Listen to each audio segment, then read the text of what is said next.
श्रीराम जन्मोत्सव निमित्त लोहारा शहरात भगवा ध्वज यात्रा. लोहारा शहरात प्रभू श्रीराम जन्मोत्सव निमित्त भगवा ध्वज यात्रा काढण्यात आली. या ध्वज यात्रेचे उद्घाटन माजी जिल्हा परिषद सदस्य शीतलताई राहुल पाटील, लोहारा नगराध्यक्ष वैशाली विमान खराडे, नगरसेविका आरती गिरी, सोनाली सातपुते, भाजपा लोहारा तालुकाध्यक्ष राजेंद्र पाटील, सहाय्यक पोलीस निरीक्षक विजय पवार, सचिन केंद्रे, जगदंबा मंदिर ट्रस्टचे अध्यक्ष दयानंद गिरी, उपाध्यक्ष प्रवीण कांबळे आदी मान्यवरांच्या हस्ते करण्यात आले. भगवा ध्वज यात्रा शहरातील जगदंबा मंदिर येथून निघून हिप्परगा रोड, डॉक्टर बाबासाहेब आंबेडकर चौक, महात्मा फुले चौक, छत्रपती शिवाजी महाराज चौक ते कास्ती रोडवरील प्रभू श्रीराम मंदिर या मार्गे काढण्यात आले. रामनवमीच्या शुभेच्छा देत असं आवाहन करते.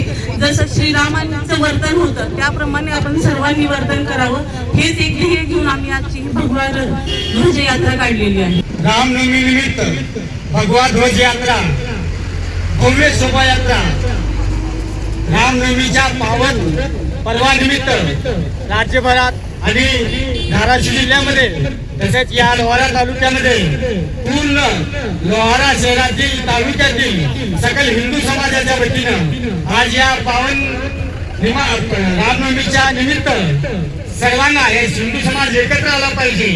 सर्वांनी एकत्र येऊन आज या रामनवमी निमित्त चांगल्या पद्धतीने रामाचं आचरण, रामाने केलेलं कार्य आचरणात घेऊन आपल्याला त्या पद्धतीने वागण्याचा संदेश त्या पद्धतीने द्यायचा.